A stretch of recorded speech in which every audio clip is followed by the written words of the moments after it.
नमस्कार। आज हम नजर डाल रहे हैं बांग्लादेश और पाकिस्तान के बीच ढाका में होने वाले तीसरे T20I पर। मैच का विश्लेषण करेंगे, कुछ आंकड़े देखेंगे और समझने की कोशिश करेंगे कि इस मुकाबले में क्या खास है, किन बातों पर ध्यान देना है। बिल्कुल। ये सीरीज का तीसरा मैच है। अब यहाँ थोड़ी सी कंफ्यूजन है। कुछ जगह लिखा है पाकिस्तान 1-0 से आगे है, कहीं लिखा है पहला मैच बांग्लादेश ने जीता था। खैर, इस पर ज्यादा न उलझते हुए सीधे मैच पर आते हैं।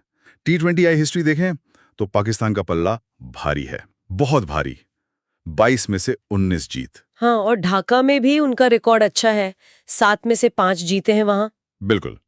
लेकिन कहानी में ट्विस्ट ये है कि बांग्लादेश अभी श्रीलंका को 2-1 से हरा कर आ रहा है। हाँ, ये बात भी है।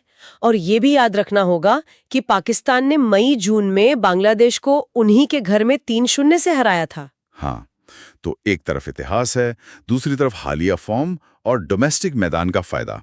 चलिए मैदान पर आते हैं। शेरे Bangla national stadium, Mirpur. Pitch कैसी है? जो जानकारी है उसके हिसाब से पिच संतुलित रहेगी। मतलब बल्लेबाजों के लिए भी कुछ है, गेंदबाजों के लिए भी। स्पिनर्स को थोड़ी मदद मिल सकती है, जैसा ढाका में होता है अक्सर। और हाँ, यहाँ चेज करना मतलब लक्ष्य का पीछा करना फायदेमंद रहा है। मौसम तो सूखा ही रहेगा। अच्छा, अगर स्पिन को मदद है और चेज करना आसान, तब तो टॉस बहुत जरूरी हो गया, है ना? टीमें शायद पहले गेंदबाजी करना चाहें। बिल्कुल सही। टॉस जीतकर पहले गेंदबाजी करना चाहेंगे ज्यादातर कप्तान। एक तो लक्ष्य सामने होता है और अगर बाद में ओस गिरी तो स्पिनर्स के लिए मुश्किल हो सकती है, जिसका फायदा फिर चेज करने वाली टीम को मिलता है। सही कहा, टॉस पर नजर रहेगी सबकी। ये तो हुई पिच की बात, लेकिन खेल तो खिलाड़ी खेलते हैं। बांग्लादेश की तरफ से कौन है फॉर्म में? बांग्लादेश के लिए देखिए तंजीद हसन बल्ले से कमाल कर रहे हैं। इस सीरीज में 106 रन बना चुके हैं अब तक। गेंदबाजी में रिशाद हुसैन, वो रिस्ट स्पिनर, वो लगातार विकेट ले रहे हैं। फैंटेसी खेलने वालों के लिए ये एक अहम पिक हो सकते हैं। अच्छा, और फिर मेहदी हसन मिराज या मेहदी हसन जो भी खेलें, वो बीच के ओवरों में अच्छे स्पिन विकल्प हैं। लेकिन एक बड़ी चिंता है उनके लिए। उनके death over specialist Mustafizur Rahman वो चोटिल हैं। ओहो, मुस्तफिजुर का ना होना तो बहुत बड़ा झटका है, खासकर आखिरी ओवरों में। पाकिस्तान की तरफ से कौन है जिन पर नजर रखनी होगी? पाकिस्तान के लिए मोहम्मद हारिस गजब की फॉर्म में है, सीरीज के टॉप स्कोरर भी हैं। T20I रिकॉर्ड भी मजबूत है उनका।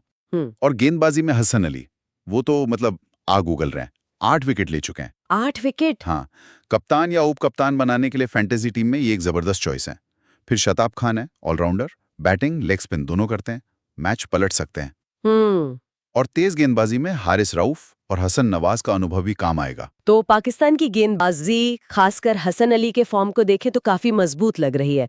पर क्या वो सिर्फ हसन अली पर ही निर्भर है? अगर उनका दिन नहीं चला तो? ये अच्छा सवाल है। देखिए, हसन अली बेशक मेन विकेट टेकर हैं अभी, पर हारिस रऊफ की पेस है, शादाब की स्पिन है, गेंदबाजी में गहराई तो है। लेकिन हाँ, ये बात सही है कि हसन अली का फॉर्म उनके लिए इस सीरीज में अब तक एक्स फैक्टर रहा है। उनका चलना या ना चलना मैच पर बड़ा असर डालेगा। फैंटेसी टीम्स की बात हो ही रही है, तो सुनने में आया है कि एक संतुलित टीम बनाने की सलाह दी जा रही है। हारिस, हसन अली, रिशाद, तंजीद तो जरूरी पिक हो गए। ऑलराउंडर्स का क्या रोल रहेगा इस पिच पर? बहुत बहुत जरूरी। जैसा हमने कहा, पिच स्पिनर्स की मददगार हो सकती है। ऐसे में शादाब खान और मेहदी हसन मिराज या अगर सलमान अली आगा खेलते हैं तो वो भी। ये खिलाड़ी न सिर्फ रन बना सकते हैं, बल्कि बीच के ओवरों में विकेट लेकर डबल फैंटेसी पॉइंट्स दिला सकते हैं। अच्छा। इसीलिए शायद टॉस के बाद टीम चुनना ज्यादा सही आएगा। पिच का और प्लेइंग 11 का ठीक ठीक अंदाजा लग जाता है तब। तो कुल मिलाकर ये मुकाबला तो कांटे का लगा है।